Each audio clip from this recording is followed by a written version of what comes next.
by which we are getting lot of lands under cash crops. Now, when we get this kind of cash crops, on the other hand, there is an international pressure for all these products, all these produces which are produced in that particular environmental conditions, and which has got a long, big demand. Like in case of Kerala, there is a big demand of rubber. There is a lot of demand of spices, lot of demands of fruits which are grown in Kerala. And then of course there are agencies like Spices Board and other things. I'm not blaming them, but then all these agencies are supporting for international trade. So when we are doing that, actually what is happening is the lands which were there for the use of elephants is slowly getting converted. Now that conversion is causing a lot of problem. Okay, animals which were able to use that land are not able to use that land anymore now. So they are facing problem with grazing, feeding, and sometimes they are coming across, to the migration paths. Their migration paths are getting disturbed. Transfer of genetical material, like animals going to other groups and other things, and indulge into mating, which is a very natural process. But here, because of the human intervention, these are things which are getting disturbed, and that is causing problem with the elephants. Now, what happened in this particular case was an excessive use of electrical fences, excessive use of biocontrols, like people spray a lot of different kinds of chemicals around so that animals are not coming to their farm and all that.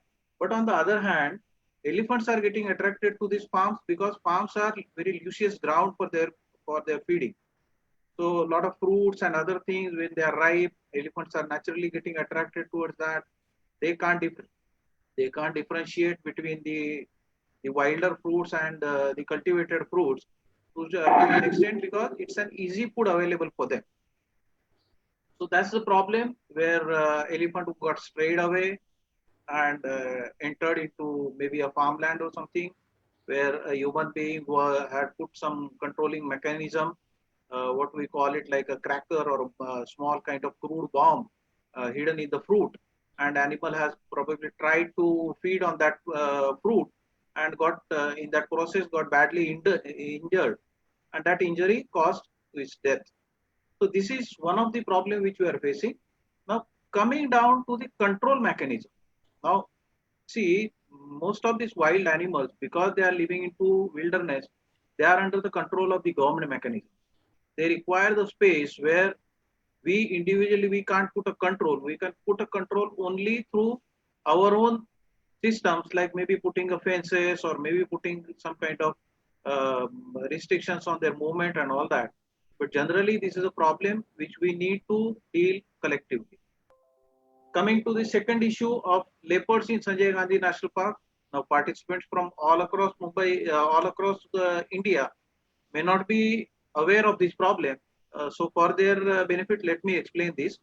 Uh, the Sanjay Gandhi National Park is actually located in the northern part of Mumbai city, and where on one side there is a western suburbs of Mumbai, on other side, like eastern side, there is a Thane city.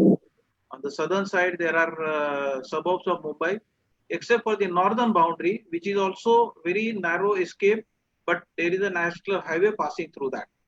So virtually, this national park has come into kind of completely surrounded by human habitation or human activities, and because of that, leopards, which is the main predator into this area, is facing a lot of problem.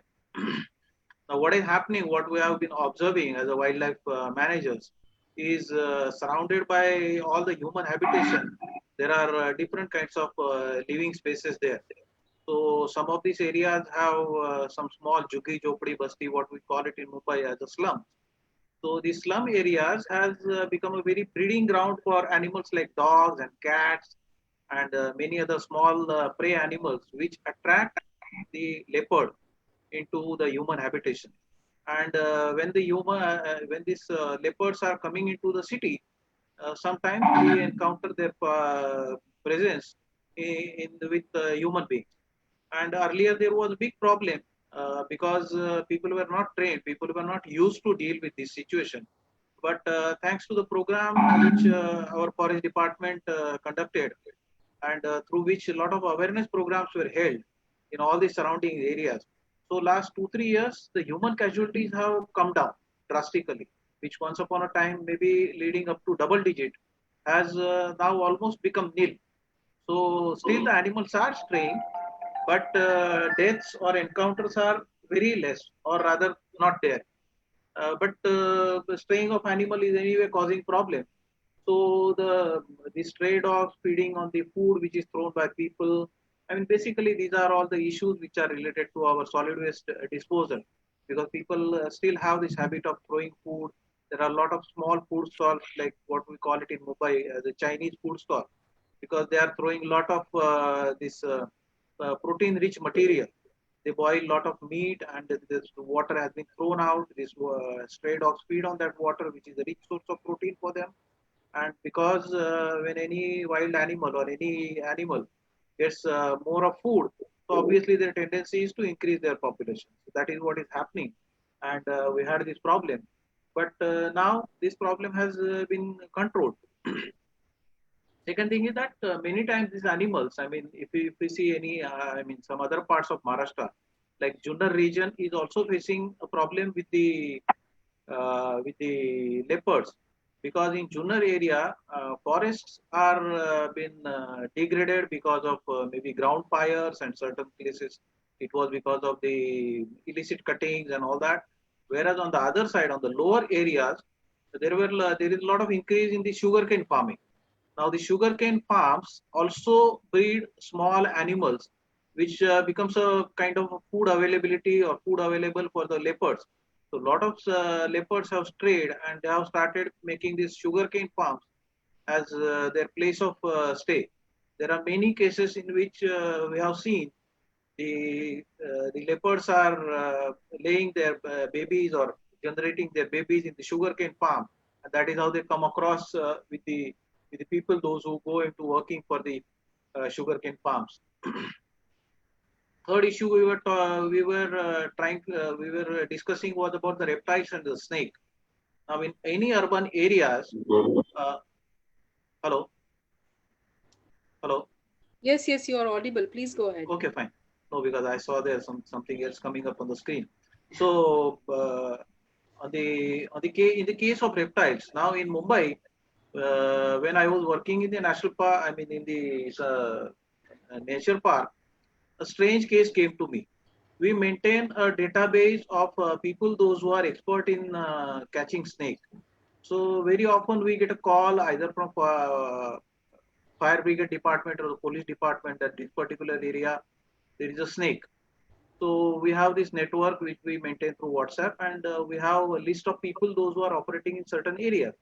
So say like in case of Dadar or in case of Parel or in case of Andheri, we have some or the other snake catcher there who immediately rushes to that place and captures the snake and takes it out and releases that into the wilderness habitat or the suitable habitat. So through which we came to know about a very strange case in which the Bandra Kurla complex had really I mean, had a small baby of a python. So that baby, when it was captured, it was seen that it was about 2.5 feet long python baby. And when the baby was captured, it was in the morning. So the snake catcher went there. He caught up the baby and released that into the thing in the wilderness area. But by afternoon, we got another call that there is another one snake also there. So again, the same exercise was repeated. Person went there, captured the baby, another baby of almost similar size. And when there were two such cases in a day, we realized that yes, this place has got more number of animals around there. And maybe within next 4 5 days, we are going to get a lot of other captures as well. So our people started moving around that area, and yes, it happened so that within 1 week we could capture as many as like 12 python babies from that area. Now, why python? Why this? So in 2005, when there was a big flood, maybe some animals strayed into the gutter system. We have a lot of underground gutter systems in Mumbai. So obviously, these animals got into the gutter system and they started living there. they get their food there because many of these gutters has small fishes, or sometimes they have the frogs or something like that they get to eat. But as soon as they entered into the habitation area, they started getting an instant food in case of by the way of rats. So when they started feeding on the rats, obviously they started getting a lot of food, and that is how the number of snake started increasing.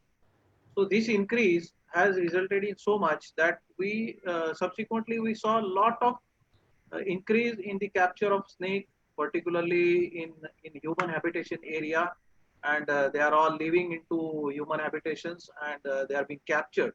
So these kind of problems also we are facing. Next, we are going to discuss about the pigeon problem. Uh, in Mumbai, we have traditionally we have kabutar khanas, we call them. So there are feeding grounds for pigeons, and in this feeding on this kabutar khana, people go and throw some grains for the birds to feed, particularly the pigeons. This is a tradition in many other places in Rajasthan, in Gujarat, and many other places I have seen. So these kabutar khanas, people go and throw the grains. They do it for the religious person. Sometimes they have been advised by some Baba or some Guru or sometimes like that. And because of that, a lot of pigeons assemble there, come there, and then they start leaving there. Okay. Now what happens is when you have increased number of pigeons. Now let us understand these pigeons. Now these pigeons are called as Indian rock pigeon, and traditionally they were been living into the hilly areas where there are rocky surfaces or rocky outcrop we call it. So when they came to city, they saw the tall buildings are looking similar to that of a rocky surface. So they started making their nest over there. Now they don't require a huge elaborate nesting system. You might have seen the pigeons require only 3 or 4 sticks put around, and immediately they start laying their eggs, and they have the babies and like that. And hardly they have any hunters. So there is no predation on the pigeons. So obviously their number increases, and that is what is happening around these kabutar khana areas. And because of these kabutar khanas, their population has been increasing. They are defacing the buildings. A lot of bird droppings are happening. These bird droppings also breed into some insect problems, which is causing health problems for the human beings. The birds also carry some kind of small fleas, and these fleas are also creating a problem for people, those who are suffering of asthma. So this is one of the hazard which we are facing. A lot of places it is seen that illegally some shopkeepers have also started their own kabutar khanas around their shops. So what they do is they start selling the seeds, and they call people, and people just come buy some seeds, throw them out. These are all illegal kabutar khanas. These are not permitted by the municipal corporation. But this problem is there, and particularly around railway stations and many other old buildings, monumental buildings, we see a lot of pigeons nesting there, resting there, living there, and creating a lot of problems. One problem what we have seen in Mumbai is about the honeybees. We are talking about these different animals just now, because I mean just completing that session so that we can take up more questions. This subject is a bit new for all the architects, so probably you may find that there is no proper linkages or not connectivity and all that. But we are just starting this discussion. We can probably continue this later on as well. So another problem what we face is honeybees. Now in India, we have about 3 to 4 varieties of bees which are found here. We have one variety called as Apis florea, which is generally feeding on the small flowers or wild flowers, and which is generally found in the forest or woodland kind of areas, the wilderness areas. We have another variety called Apis indica, which builds a small nest, and which is commercially been used for honeybee industry. There is another introduced variety of Apis mellifera, which is used for cultivation of I mean the honeybee colonies. But the problem which is been creating is another variety called Apis dorsata. Apis dorsata is also known as Indian rock bee, or sometimes it is known as giant honeybee. Now this giant honeybee generally lives on the rocky areas or in the caves and feeding on the wild plants. Now, same issue has happened like we constructed a lot of buildings around the cities when we developed the cities, and these bees found that all our tall buildings are similar to that of rocky areas. So they started building the nest. If you observe them, you will find certain characteristics of these bees. Is first of all, they build their hanging nest, which is hanging at the tall floors, maybe 10 or 12th floor, and all that. And generally, they are constructed. I mean, the colonies are constructed around areas where there is not a direct sunlight on them, because sunlight causes melting of that honey. I mean, melting of that wax to which they are building the honey bee colony. So these they are generally away from the sunlight, and they are also away from the wind blast. So if generally we will find that in Mumbai, these honeybee colonies are built on the easterly facing of the building. So where there is not a direct wind, and these bee colonies get protected, and these bees grow in a very large number, very large nests are built, because these bees are also getting a lot of food, and they have adopted to feeding on the exotic trees also, the indigenous trees also, and because they are large size, they can fly a very long distance, maybe even up to 4 or 5 kilometers for feeding as well as for collecting all the nectar material. So this is another one problem which we are facing, and upon that there is no predation on that. Like in wilderness, there are predators on that. Like we have the black bears feeding on these bee colonies or bee honey. We have birds like oriental honey buzzard or things like that, which feed on this bee colonies. But this kind of natural predation is not happening in the city. So these colonies are proliferating. They are increasing. So these are some of the problems which we face. I think we can discuss or take up any other animal which you face, or any other problem which you face in your area also for discussion. Thank you.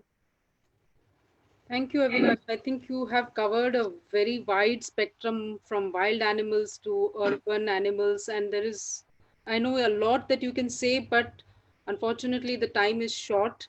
I would just like you to add to one thing. Recently, there has been this issue of locusts, which has been coming from Yeah. various parts of the world, and there is a widespread spraying of chemical pesticides on them. Yeah. So, what is your take on that? What is it that should be done or not done or can be done? Yeah, let us come to that. Now, locust is like a similar to that of a small animal which feeds on the grasses, what we call it as a crickets. So they are of the same family, but generally the locusts breed into the desert areas. So in desert area they live, they make their colony, they lay their eggs. At some places it is seen that locusts are into huge numbers. So sometimes their one swarm will contain about 2 to 3 lakh individuals, animals, and as the wind, with the wind direction, they start spreading.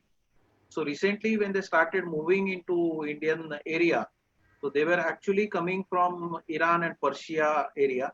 They first entered into western part of Pakistan, the Balochistan part of Pakistan, and from there they entered into Sindh, and from there they entered into Rajasthan and traveled towards Gujarat, and of course they tried to come towards Maharashtra, and some of them they gone into Madhya Pradesh, Uttar Pradesh, and all these places. So this particular animal is a small animal but very voracious feeder.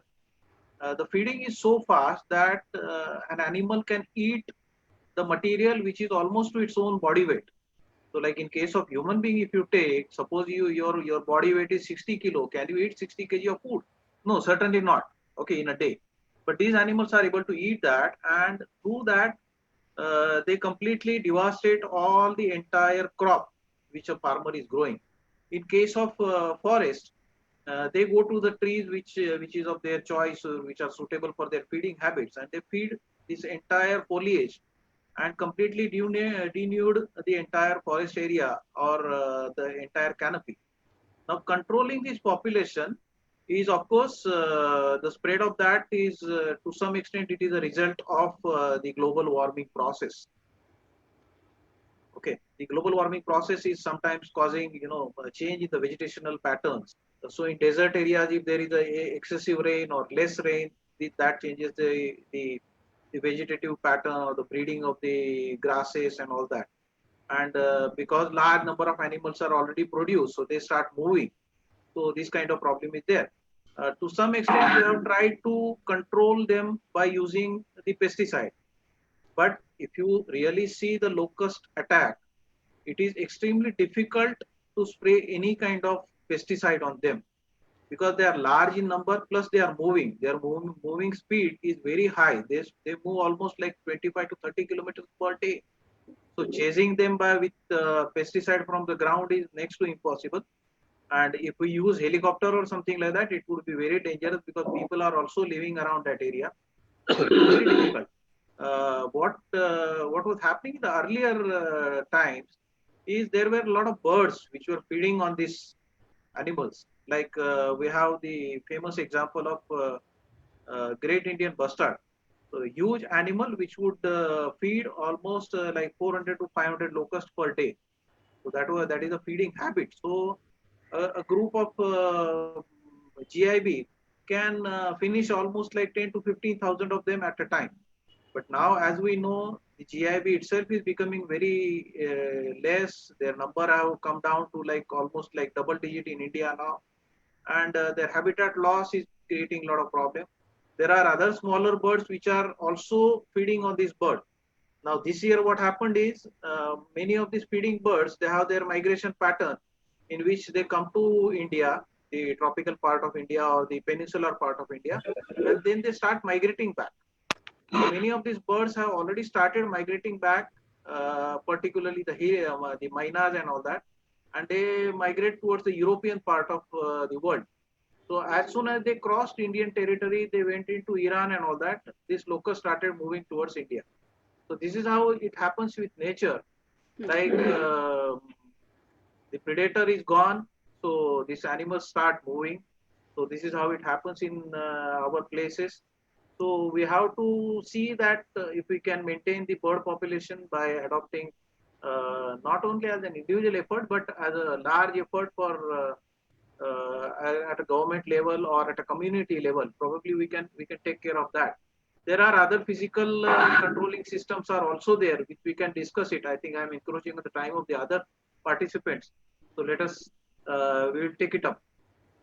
Yeah, thanks, Avinash. I think you made some very interesting points, and those who have questions, you can post it on the chat so we can discuss it later. In the meantime, I would like to move on to our next speaker, Dr. Kashyap. Dr. Kashyap is a microbiologist who has worked extensively in the field of air pollution and water management in a career spanning more than 30 years. He has a PhD in microbiology and MSc in biophysics from Mumbai University. He was senior manager purification system Eureka Forbes Limited for several years, for till March 2011, and then he was working in various other capacities, and especially he has a lot of experience in rainwater harvesting and water management, water recycling systems.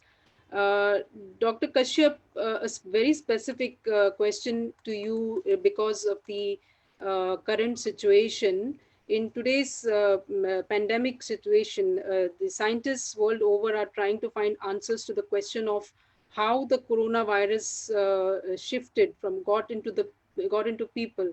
It is comes under the category of zoonotic diseases.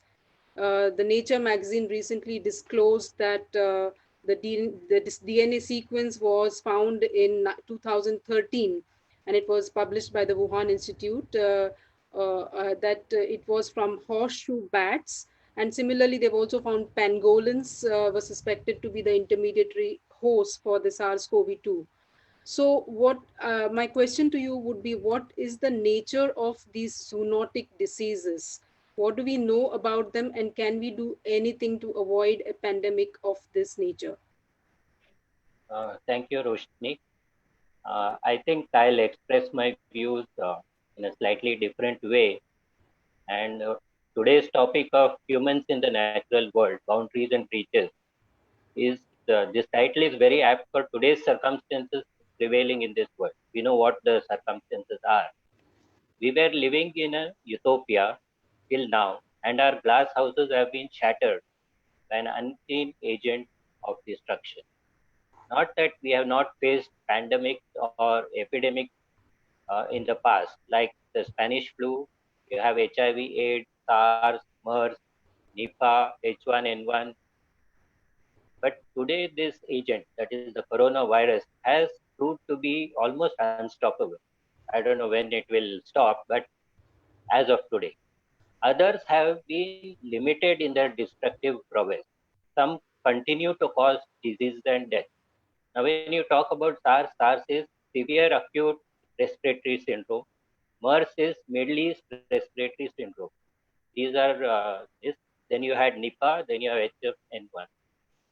Now, when you talk about SARS and MERS, when it hit us, scientists around the world raced to find vaccine and antimicrobial agent with limited success.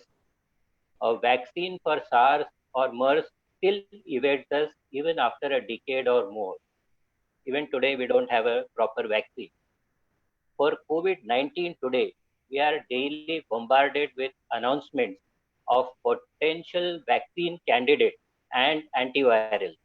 Only time will tell what will happen and whether we will be successful in finding a vaccine for this COVID-19. Now, when you look at the SARS, MERS, and COVID-19, they all belong to what you call the coronavirus family of viruses with a spiked exterior protein covering. You can say this virus has cocked a snoop at man, challenged him to tame them. Now, when you talk about zoonosis, we are saying infections or diseases spread from animals in the broad sense.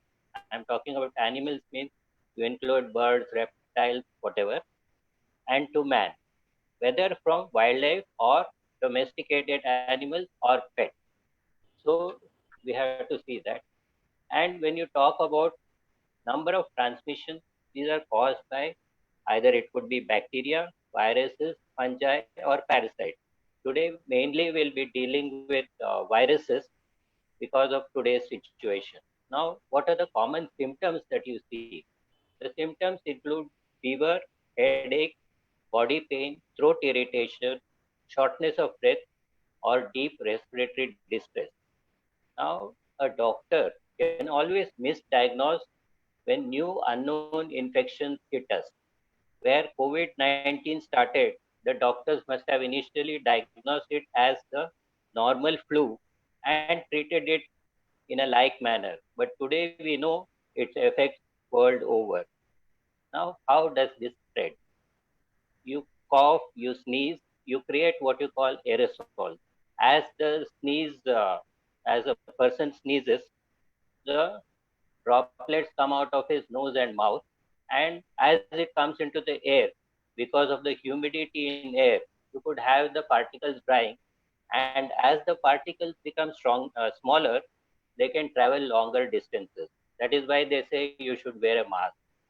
Now, it could also happen that by touch, by hugging, by kissing, or by saliva, these things can be transmitted even on hard surfaces or on soft surfaces. Like you're talking about your own clothes. Anybody who coughs on you and the virus sticks to your clothes and somebody touches you and then he touches his face, mouth, eyes, it could be transferred. Then it could also be transferred by consuming infected meat and milk. Now, just recently, a slaughterhouse in Germany, 600 people got infected because they were handling raw meat. So it could happen like that. Now, the coronavirus family of viruses mainly reside in the bat. In India, too, we have bats which are known to carry this virus, but no transmission to humans. That is what is claimed by researchers. That means Indian researchers are saying, even though these bats contain coronavirus, they have not found any relation of transfer between the bats and human beings in India. Then just a question I want to put across. Why should animals play a role as reservoirs of disease? Or why should a zoonotic infection jump from its host to new pastures? Answers are required for this. Now, many viruses after infection enter the human or host cell and lie dormant or latent because not all of them will cause infection. These viruses are known to enter the cell of a human being and they are supposed to multiply and the cell should burst open and they should be released. But many times it happens that these viruses enter the cell but don't multiply. They just stay there, only to be triggered later by an environmental chemical or by an activating agent. Sometimes even like some UV light falls on you or you ingest some chemical from the environment that could cause a trigger, and then again you'll have the virus multiplying and causing widespread destruction. Now, how did this all come about? Because if you look at whatever we are seeing today, world over, we are seeing deforestation and large land use changes. The more the population grows, the more space is required for urbanization or for buildings or for people staying in various places. Agriculture has to come up so that you have more and more food being provided to this population. So there is widespread deforestation and the land use is also changing. Then you have intensified agriculture and livestock production. All this is required as food for us. Then the next thing is you have illegal trade, which is purely regulated in wildlife. So you have a lot of wildlife being traded in various places, moving from one country to another. Then the last thing is climate change. So climate change has also affected biodiversity in a very vast manner. Then you have something called transboundary movement, where people go from place to place for trade and commerce. And this is being facilitated too easily by air travel. Air travel has become one of the best modes of people moving from one place to another. It only means I'm here today, tomorrow I may be in London. Am I asymptomatic? Will I spread a disease elsewhere? Is the questions which will keep being asked. Because right now, a lot of people are saying there are asymptomatic carriers. Now, when you say asymptomatic carriers, that means you don't exhibit the symptoms of disease, but you are carrying the disease in yourself. So the moment you come in contact with susceptible host, now who is the susceptible host? Children below say 10 years of age, or people who are more than 60 years of age, or somebody who is immunocompromised, like you have cancer patients who are undergoing treatment. So they are immunocompromised. So those are the people who could get infected. That doesn't necessarily mean that all these people will get infected, but they are more susceptible. So that is as far as the changes in uh, places around us. Now, coming to this, the unseen microbe may be lurking just around the corner, waiting for an unsuspecting host to pounce on and propagate itself. You never know because these are microbes which you can't see with the naked eye. So, where they'll come from, who will be the carrier, who will be the transmitter, we don't know anything, but they are waiting for you. And if you're the susceptible host, be very careful. You must have seen some films on space travel where Martians are wearing head domes for protection or for survival, and they come to meet us and all that, etc., etc. Now, if you say that such things could happen, then if we have to prevent airborne respiratory infections, that dome may be tomorrow, that dome may become tomorrow the new normal. Because how will you prevent infections which are respiratory in nature, which can be spread by aerosols, which can be spread by touch? How do you prevent it? If you wear a dome and nothing goes inside your lungs, you are safe. Because the coronavirus is known to cause, in severe cases, pneumonia. so that the lungs itself get damaged and you can't recover. So we don't know what will be the new normal. I'm just saying that once we saw pictures, tomorrow it may become reality. So this is what I thought. I'll say a little bit about what is happening today and what is the current situation on the system. We don't know what will be the uh, effect, whether we'll have this virus continuing for a very long time, whether they'll be successful in producing vaccines or not, how far the antivirals are effective, and how long it will continue, nobody can say at this point of time. People claim a lot of things. They'll say 3 months down the line, we'll have vaccine. They'll say right now we have convalescent plasma therapy, it will work. Tomorrow they'll say even an anti-arthritic drug will work. Somebody said hydroxychloroquine will work. Everything now has been tried and tested. Some have been put back onto the shelf, and it will continue like that. So there is no end to it. Now, whatever I have expressed here is being a biophysicist and a microbiologist. These are my personal views. Maybe there will be some who will say what you're saying can be debated. Yes, I have put this across to you so that it can be debated. We could come to some conclusion where the life will be better, how we can manage this new normal without excessively covering ourselves from head to toe. Thank you very much. Thank you, Dr. Kashyap. I think you also made the same point that Avinash Kubal made about human intervention, deforestation, urbanization. So I think the one message that comes across is that we need to do all these things very sensitively. And therefore, environmental architecture is important. And therefore, I'm glad that there are many architects here. I hope they become more sensitive towards these things. And about your last point about having those kind of Martian devices to cover us, I certainly do hope that we don't have to see such a situation and we continue to live the way we do. But maybe you're right, it is quite possible. With that, I would like to go ahead with our next speaker. We always have people on our panelists who are very diverse. And Viren Merchant is our next speaker. He is practicing, is an entrepreneur with nearly 20 years of experience in the professional pest management and property hygiene industry. Viren has specialized in urban pest management. He is the founding director of PCAMP, that is Pest Control Associates Private Limited, one of India's reputed brands in quality pest management solutions for the past 4 decades. And he's also the founding principles of Confiance Solutions, a professional hygiene solution company. Having graduated from Mumbai University, he acquired a lot of insight and practical knowledge on pest management through fieldwork and training under the guidance of his father, Mr. R.R. Merchant, who is an authority in the industry with over 50 years of experience. And further, he has garnered a lot of different further postgraduate degrees, including from Purdue University. He was with the entomology extension and also with the National Institute of Plant Health Management, Government of India.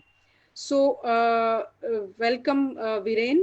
And I think that you will be talking about sustainable and holistic pest management, because we have talked a lot about different types of animals, and for us anything that is undesirable is a pest. So I have heard you and your father talk about a holistic way of looking at these things. So welcome, Viren, and please give us your insights.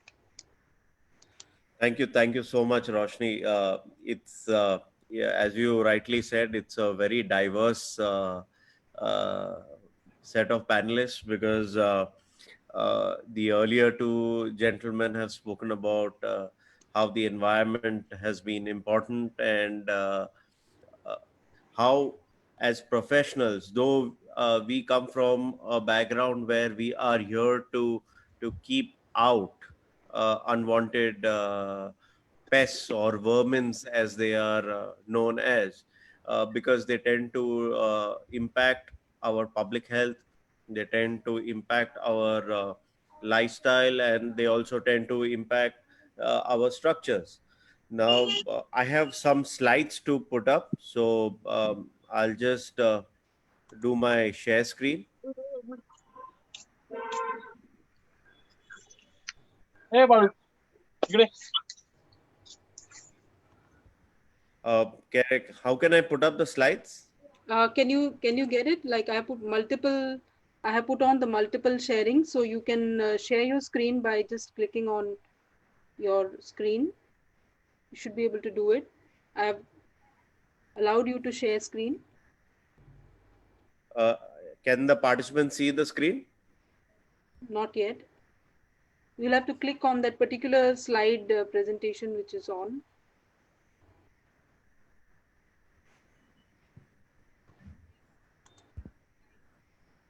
Is it visible? No. Mm.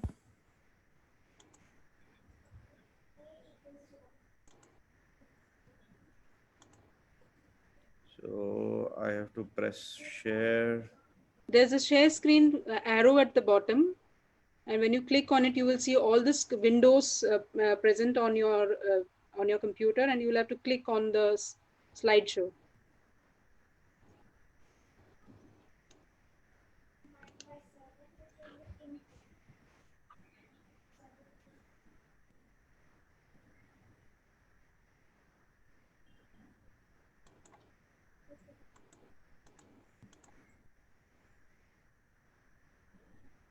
I think it's showing as reconnect. Will you readmit me into the meeting? Yes, you can do that.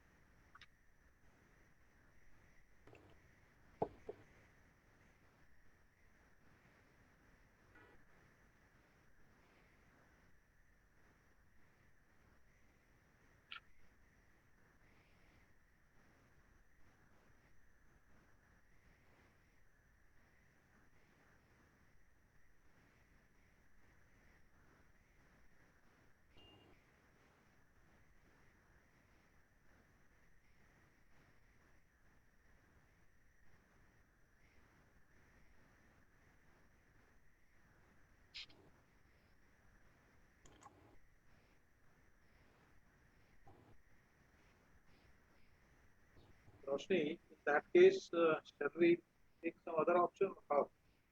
Yeah, I think he's on. Okay, fine.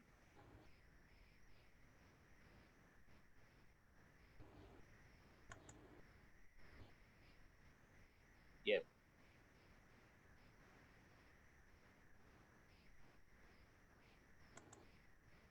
Yeah, we can see the screen. Yes, we can see. Yes.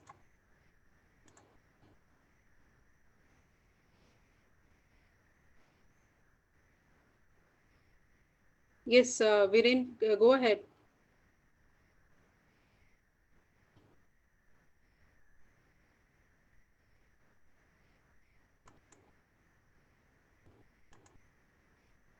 I think Virena switched off his mic by mistake. Viren, are you on mute? He's muted himself by mistake. Hello. Yeah, we can Hello, hear can you. you hear me? Yes. Yeah. Hear Hi. So in line with what the previous panelists have shared, we need to all realize that pests are a part and parcel of our environment, and several species have existed before the first human was born. They say that the first insectoid came in 250 million years before the first humanoid was there. And we need to realize that our urbanization has caused a lot of natural habitat invasion. And this is the very reason that pests today have found ways into our properties, because it's just simply put like a tit for tat reaction. It is very important that we need to develop properties that are developed in a manner that they discourage invasion of pests or harboring of pests around. We need to have a shift from the traditional concept of control. Now it has to move to more of management, so that you allow them to coexist at the same time, not affect you. Ideally, this is what we would want to have, but our realities are this, and we are living in congested environments which are uh, very conducive for pest existence around us. And this is where it's very important that we develop our structures, like Roshni earlier mentioned, that we need to develop our structures in a manner that we are more sensitive to creatures that are around us. We don't want them, but at the same time, we need to realize that you just cannot kill them all the time. 5 7 years back, ideally this slide would have been the ending of the presentation. The hard realities of today are, this is where we start. We have to have clear concepts that what is sustainability.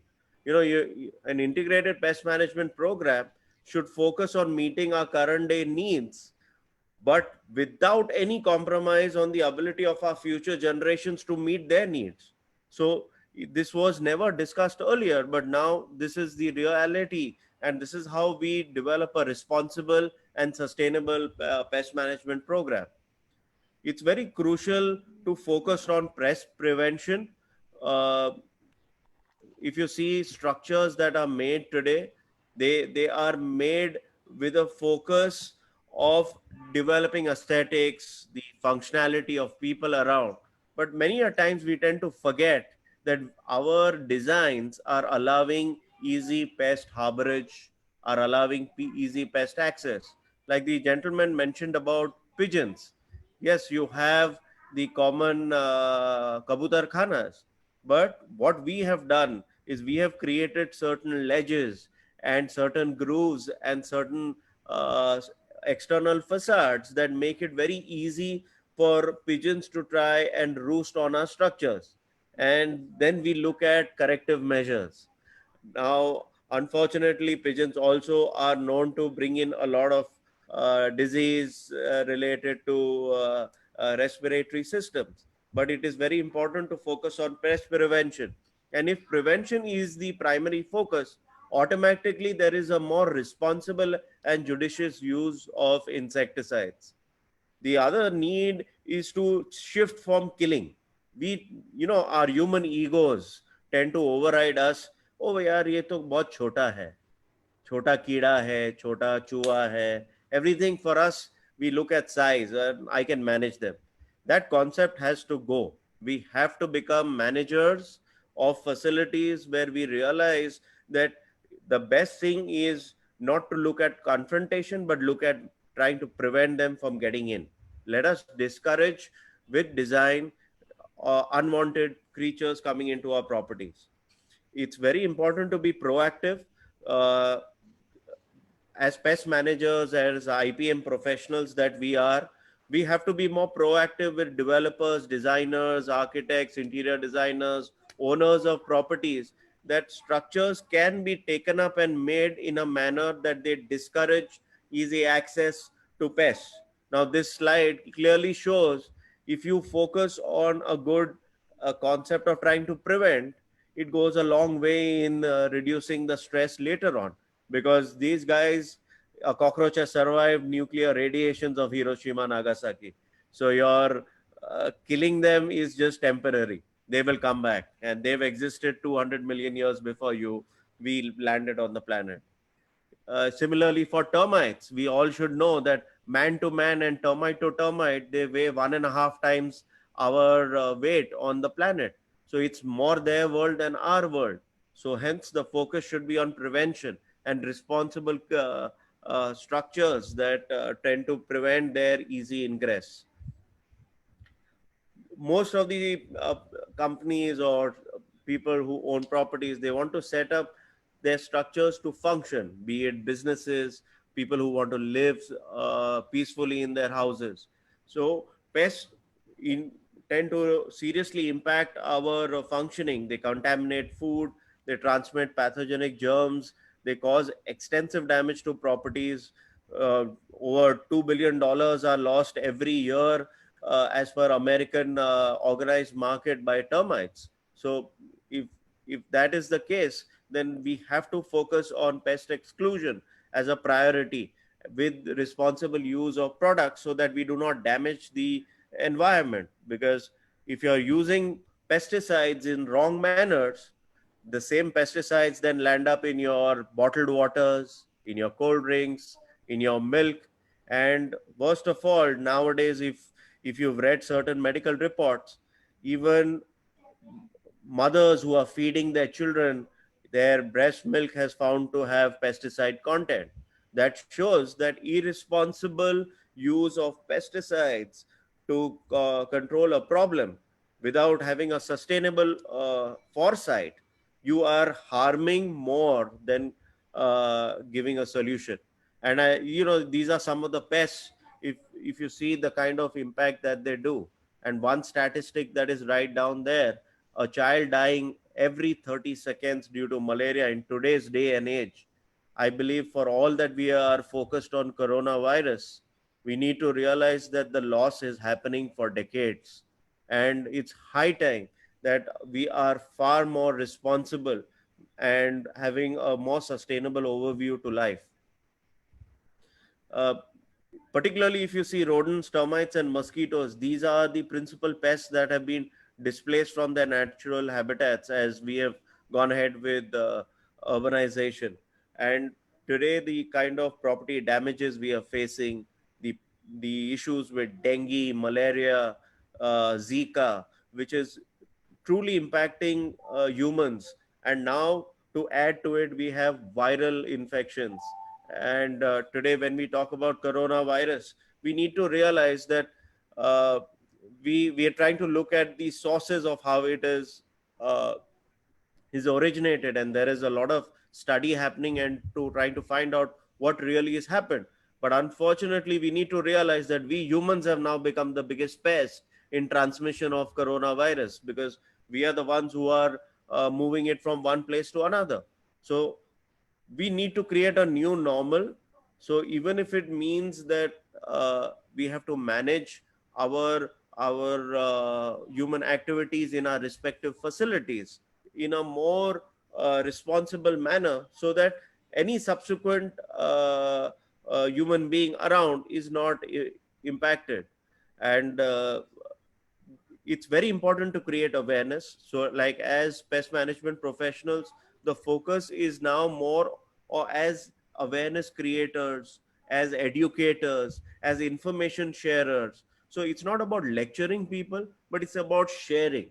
The more we share, you will get ideas, and you will get options as to where we need to look within ourselves on what we need to do. Simple things like pest exclusion. Now today, yes, we have the concerns of coronavirus, but if our body immunities are impacted by mosquitoes, you are more susceptible to facing any core disease. And simple things like how we need to reduce in-house breeding, pest breeding areas in our houses, in our facilities, how we prevent easy access for rodents to climb up and get into our structures, how do we without killing birds, how do we prevent them from roosting? And this roosting is not helping them. They are better roosting off in natural habitats than our concrete jungle, which is actually harming them. Simple use of hygiene and sanitation devices like air curtains, the most underrated device in preventing a lot of issues. It reduces dirt and flying insects close to 90%. Now, if such a simple device, and it converts HVA, it also conserves HVAC. So you're saving on power, you're saving on money. But unfortunately, we just look at something where someone would say, "Arey, aesthetically acha nahi dikhta." I think that that's where the holistic approach needs to set in. We need to be more focused. Our perspectives of design have to look into smaller things like, am I creating something that is going to cause me more harm by just for the looks of it? Or what am I looking at? So that approach of trying to ensure that whatever we create is more responsible, and uh, it's not a blame game. This is certainly not a vendor versus a contractor or a designer or an architect. This is how we work as a team, because as much as we unite on a specific focus, we we will realize that we achieve better results. And as this rat is telling us that there's no pain, if there's no pain there's no gain. And uh, co- constructively, if we all unite on parameters of trying to have a more sustainable structure, a more sustainable maintenance cycle, we will definitely have a better world, and we will be able to face challenges much more easier. And I always put this up because uh, this is what we all face, whether we are architects, whether we are vendors, we are service partners. Clients' perspective for what they want and what they want to pay for to achieve a certain thing, and why it is important. Because if you do not invest, and again I'm saying, let's remove the concept of cost and expensive and focus on investment for our own health and wellness. If we focus on investing the right amount, we will get the right results that we are expecting. And as the saying down below goes, that the bitterness of poor quality is remembered long after the sweetness of a low price has faded off our memory. So this is a short thing that I wanted to share, and I'm glad we spoke about how animals have been impacted, and how the animal world has now actually found it better that the humans are locked up in their houses. And it's something that uh, we need to see, that how we can all get back to the new normal of coexisting, of living together, of ensuring that we are not challenged with issues, but we still can survive together, be having responsible and sustainable strategies. Thank you.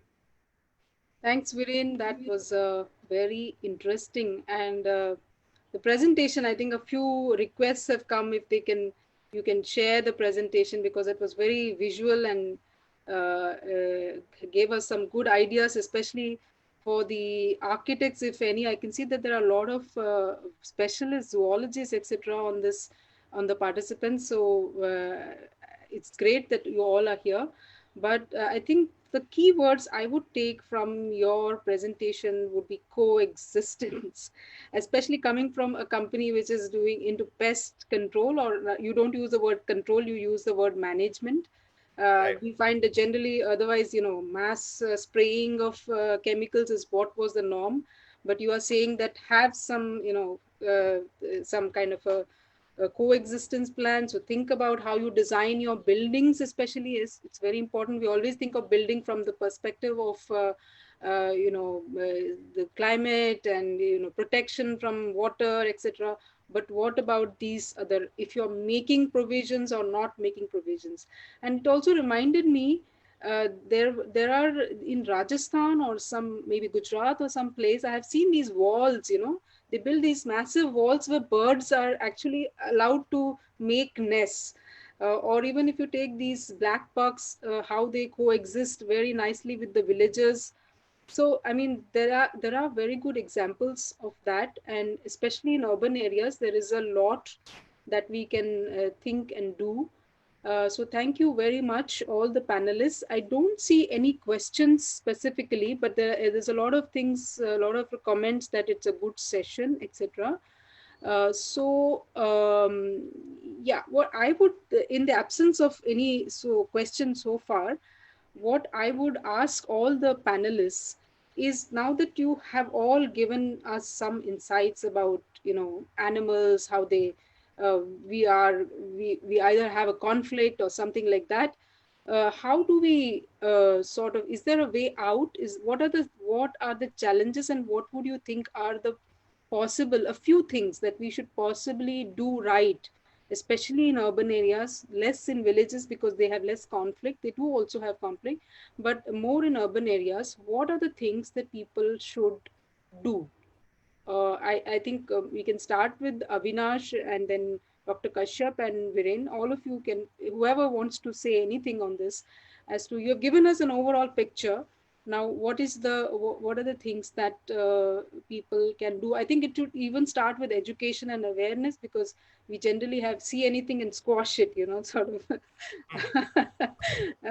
scenario. I mean, I am myself, because we all have some phobias. So, but I remember that David Attenborough in one of his Facebook pages has mentioned that if you see any sort of animal or insect or something, be very gentle with it and leave it outside in the in the garden, because it's another living soul. So think about it like that. So I found that very interesting, and since then I have myself, being a little bit different approach.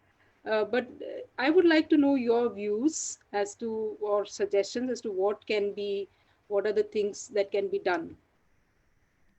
Starting with that, what Mr. Merchant has mentioned, this world was, I mean, a place occupied by all kinds of creatures. And what we call it as a pest is actually with the perspective of the human being. Okay. Now coming down to that, all these creatures are created by nature. What the way we can describe it is with some kind of function. So they have some specific function, and they have some specific role, and then they have some kind of activities, or you can say like services which they provide to us. So all these services, if we consider, like even in urban areas, we need their services. Unless we have their services, like say in case of honeybees. Now honeybees, if they are not going to flowers, they are not pollinating flowers. Obviously, you will not have fruits. You will not have seeds generating out of that. So how you will expecting? I mean, how would we expect the trees to grow further? Okay. So similar is the case with all kinds of animals, all kinds of birds, all kinds of insects. Uh, Now, to get those environmental services, or to take their services and keep our living life in a very happy state of mind, we need to make sure that they are well accommodated into our system. And for that, as you rightly said it, like in case of Gujarat, there are the walls constructed, or the structures constructed where you have your small birds coming and nesting over there. Now the small birds, they just wander around your home. Not only they sing a very nice song, but they also do a lot of pest controlling work, like small insects. They feed on them. They pick up anything which is creeping, crawling, and keeping their number in control. So that kind of services are provided by lot many other things. Like in cities, you can see I mean, there are people those who are making complaints that crows are increasing. कौवे बहुत बढ़ गए हैं. So why these crows are increasing is because we have thrown a lot of food. But at the same time, we must thank to these crows that they are eating up all the dead rats or dead animals, which are otherwise going to become a problem for our human health. So unless we have these crows around us, we won't be able to do that kind of effective waste management. Similarly, the case with the kites. Similar was the case with lot many other birds which feed on this kind of carcasses, or with this kind of insects, and all that thing. So we must consider that these are not pests actually, but they are supporting the human life, provided that we change our attitude to look at them. Thank you. Yeah, I think just want to add one point here that you mentioned about honeybees. There is a worldwide concern now that the honeybee population is declining, and that is definitely going to affect the food system. We are that, the whole pollination, etc. So there is a lot of attempt in countries in different parts of the world to sort of do something for the growth of the honeybees. Second thing that you mentioned about the species like crows and the decomposters and so on, like vultures, for example, are very, very important in the whole food chain. And we know that in the last few, maybe a decade or so, the decline of their population has happened because of that drug called diclofenac, which was used as a painkiller for the animals, etc. So, or it is generally used in all painkillers. So, this kind of system wherein these are playing such an important role, and you mentioned about ecosystem services. That's also a very important thing. That what are the services that they do, we should understand, and therefore it's important to preserve and provide for these species. Yes. Anybody else? Yeah, so just to add to what Mr. Avinash also mentioned, that today we are tending to forget certain concepts that have been very successful in the past. Now, let's take, for example, the presence of neem and tulsi plants around our structures. We tend to write it off as a myth, but ancient times always had these kind of plants, because these plants are just not plants for any religious purpose, but scientifically they purify air. Today our concerns about air quality, all that can be addressed. And even if you see mango plants, my mango orchards, now if you have good amount of neem plants between every mango tree, you are having a natural control over insects that can harm your mango. At the same time, you have avoided pesticides, so your soil water content is no longer contaminated by pesticides that don't degrade well. Tulsi, regular tulsi plants around us. Now, if you have lemon grass which grows around you, that same lemon grass, if it is well crushed and if the extract is used, it is a natural disinfectant. So we are telling our residentials that don't just focus on disinfection through our services, focus on how well you can clean it by using a simple natural disinfectant, by mopping your houses and cleaning it up, because these are naturally occurring things. You have to maintain balance. If that balance is disturbed just by human intervention or forceful human intervention, I would say, we are not going to achieve our role of a sustainable future. We have to have think in a balance of natural as well as how we strategize. It's not about the product you use, it is the strategy that involves in the use of that product which is more responsible. And if we manage that, we will be in a much better ecosystem for our entire world. Yes, I do agree that, indiscriminate use of chemicals to solve our problems are definitely not the way, because they have long-term effects. We don't know why we are all suffering from so many diseases like cancers and so on. We never know why we are getting all these things because of the use of these chemicals, probably. And more importantly, the point you mentioned about traditional knowledge, like the tulsi plant or many other things which are our ancestors used, especially in India. We have such a rich knowledge base as far as medicinal plants and things are concerned, which we should now start to again revive and use in our management or dealing with the animal world or with the pests or so on. Dr. Kashyap, would you like to add anything? A little bit. Uh, See, as we are encroaching on our in the forest and other places, definitely the creatures in that area are getting affected. Now, how is it that we prevent our movement into these forest areas is what will become important. So if you talk about your environmental architects or architects who are interested in not only conserving biodiversity, but also making the human life tolerable. So it becomes a very challenging issue for environmental architects to work on this, because there is no other way. You can't stop population from increasing, you can't stop development, but can we coexist in such a way that these creatures who are there in the forest going about their daily activities are not forced to come into the urban areas? Because if we continue to degrade their living habitat, There is no alternative but to face disasters after disaster, and it is not going to end.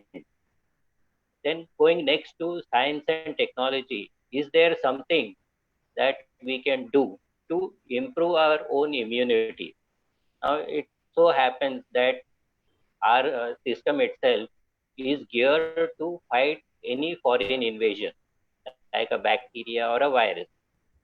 Can we do it in such a way that you have newer viruses coming, newer bacterial species coming?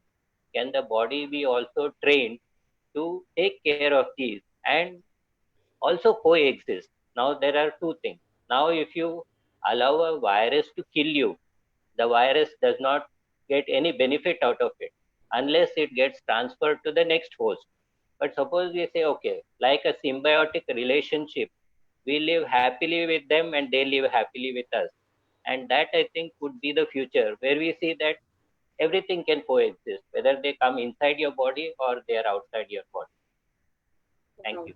Wow, that's a very visionary statement, Dr. Kashyap. I think there are 2 points you made.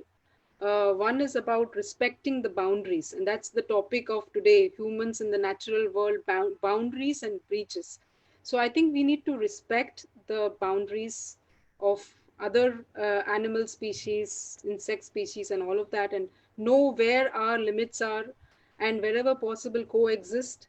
But this thing that you have mentioned about the second point about coexistence within, that's a little bit tough to digest at this point, but maybe in the future that may be the way to think and go ahead. There is one question from Sunita Dhote. It is a question which any one of you can answer. Can you recommend any document talking about the urban animals in Indian context? Is there any? Yeah, I'll answer that question. Actually, I request Sunita ji, if I mean, because it's a very vast subject we are talking about, the urban animals, like what are all kinds of animals, whether we would like to take mammals, the birds, or the insects, or the reptiles, and whatnot. I mean, there is an endless list of it. Now, out of that, suppose if we can select some of them, okay, we can certainly generate a document related to each one of them and probably maybe put that into a group. Like say, let us talk about only birds, or let us talk only about insects, or let us talk only about say some other creeping, crawling things.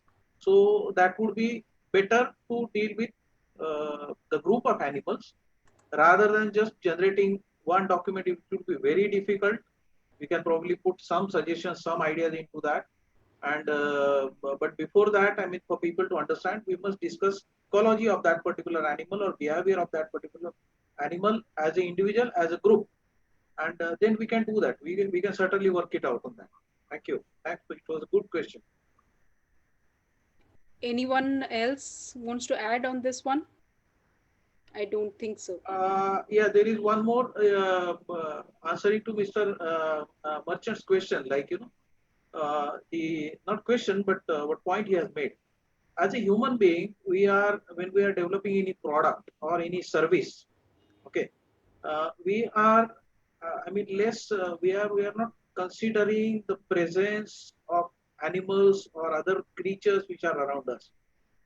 Take small examples. Like a couple of years back, we had this small machine and a tablet which we are putting there for controlling the mosquitoes in our home.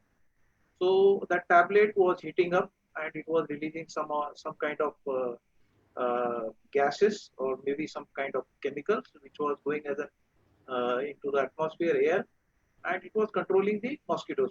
You must have seen all that, like they were marketed by many companies. Now the chemical which was used in that was erythrin. Now this particular erythrin is how it is impacting. It works on the insect species. Of course, it has impact on the human bodies as well. But in a lesser quantity, it was impacting on the insects and paralyzing their bodies.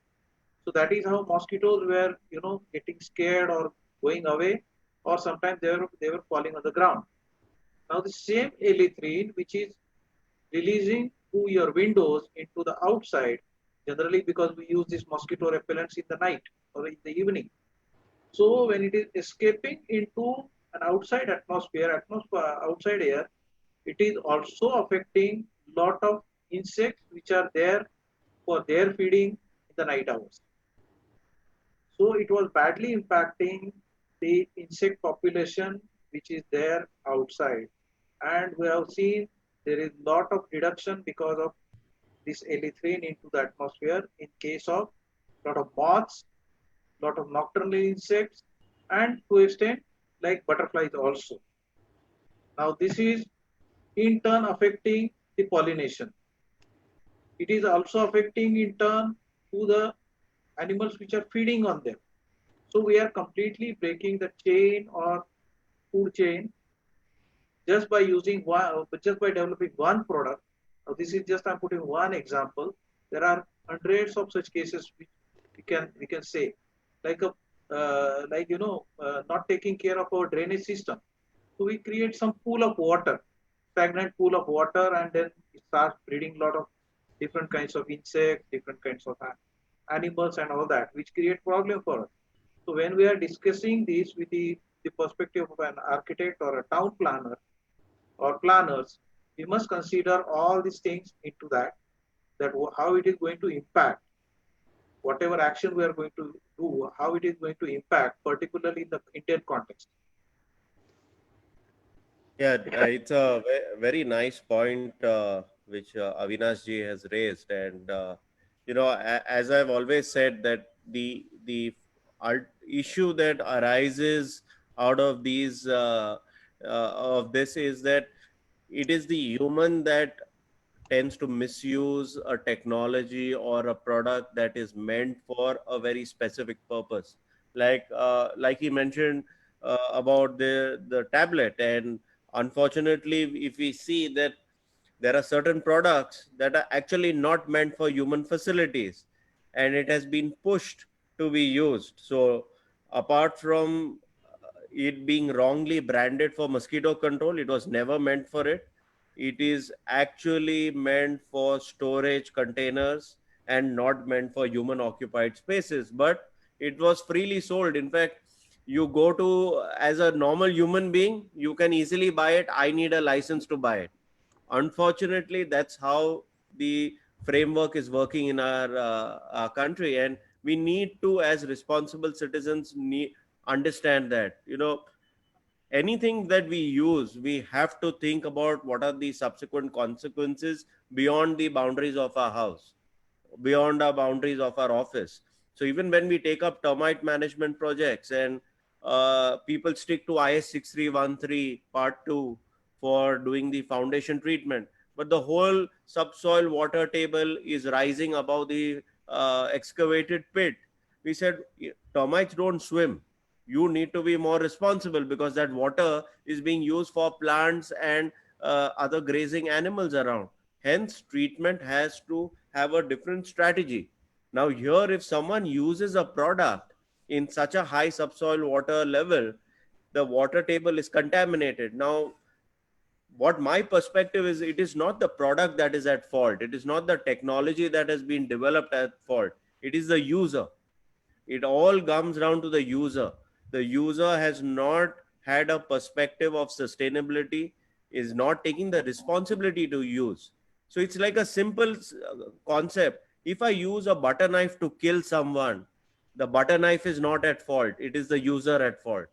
And we as humans have to focus that technology, products, tools have to be used responsibly. Wherever products are very harmful from its entire composition, yes, they have to be phased out, and we have to be very strict about it. But again, I'm saying focus has to be responsibility at the hands of the user, whether he's a vendor or he's the owner of the property. It's very important to share that responsibility. And as the title of this webinar itself, the onus lies on the humans, the citizens of the world. Thank you, both of you. I think there's one question I will want to take just at the end, but it's a very big question, so I don't know if you can answer this. But it says that this is from Bharti Marathe, architect. She says, need some guidance on planning measures architects can take regarding infrastructural development, which is at high demand in urban areas, to establish coexistence with ecological services. Yeah, this itself can be a subject in itself to develop. Okay, Yes. because as we know, there could be just a small, for dealing with certain number of animals or certain number of plants or certain number of things which are common wherever. But then, of course, as we know, like conditions change. Like if you are developing something in Mumbai, something in Kanpur, or something in Pune, situation would be different. So we will have to work it out. Better is that involve various kind of people like an ecologist, like an experts, and take their advice when we are doing this. Like what we do with the EIA. Okay, when we do an EIA, so EIA is generally noticing about what is going to get impacted, but how to mitigate that impact is hardly recommended and never followed. This is what is our experience.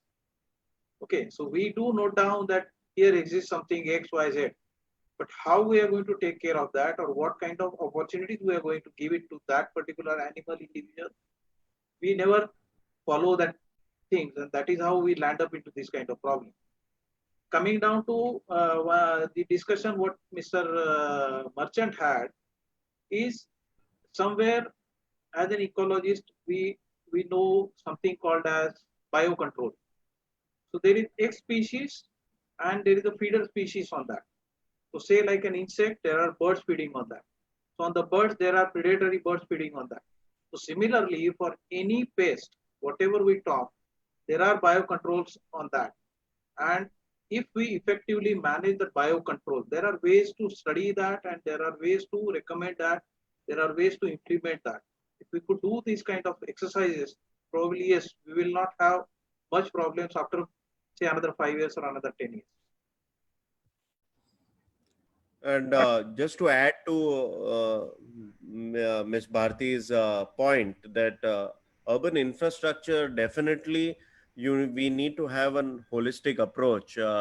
Like one of the suggestions that we've always been giving to the municipalities or urban planners and people who are doing these public projects, we tell them that just take for a simple example your drain that you create. Stop creating boxes, only create U-shaped drains. You are saving so many resources by having a U shape, and the subsequent rise of the drain on the sides has to be in such a manner that you cannot have plants put up there that allow for other animals to graze and then accidentally fall into those drains. Now, if that thought process that I need to have the right plant at the right place will automatically make that urban structure more responsible and more sustainable. Now, like the gentleman, Mr. Avinash mentioned, that use of guppy fish for all urban projects where water stagnation is going to happen. If you use cultivated guppy fish, which Sitco cultivates, you're automatically reducing the chances of mosquitoes. So if water has to be there for a specific purpose, you have guppy fish which will live there, eat there, and the ecosystem is managed, and your urban infrastructure survives other subsequent impacts of health. So it has to be a balance. It has, like Avinash ji said, it's a very long subject. What Madam has pointed out, it is a great thought process, and if we discuss it more, I believe the subsequent governments in each state will have to change their approach. Thank you, Viren. I think Bharti, you have pointed out a very good area, I would say, and you have a bunch of dedicated students, I'm sure, of architecture, and you can put their minds to this thought process about how you can develop infrastructure in urban areas which are, helpful or which are in coexistence with the animals and so on. So this is an area that you can definitely take up. We will also think about it. There's a lot to do, and with this, I think we have almost come we have crossed the time limit, and therefore I would not go much further with the questions. But I think it was a very, very interesting session. Thanks to all the speakers. I have learned a lot. I have refreshed a lot of what was there. Thank you all the speakers and panelists. I would just like to sum up now and end to say that one point was that physical space of the animals need to be respected, whether it is tigers or leopards or whatever. So whenever we are doing any planning from the architecture or from the planning perspective, you have these large areas. So what are the animals that exist there? Whether it is the bigger animals, smaller insects, and how are they providing a service to that land, ecosystem services, and what best we can do to coexist with them. So these are the thoughts that we need to think, whether it is physical spaces or whether it is in urban areas, what we can do, and so that we reduce that conflict as much as possible and live in coexistence. And I think a lot of this also has to do with education at a very primary level, where we can disseminate to the students, to the children, and to everybody at large. With that, I think we are coming to an end, and I would like to thank all the participants as well for joining us today. We would like you, if you like this webinar, please post on our Facebook page, and we will keep posting updates. We will have more webinars like this, which are knowledge based, and upcoming also are webinars on training. So we will have these short courses, certificate courses, training courses, which will be available for people. We'll be announcing them soon. So follow our Facebook page and Instagram, and we will be updated with our activities. And please disseminate this to as many people as possible who can also benefit from this knowledge sharing sessions, and be part of our team of the Institute of Environmental Architecture and Research. So with that, I would like to thank everyone, and I look forward to seeing you again in our next webinar. Thank you very much. Thank you. Thank you. Thank you, everyone.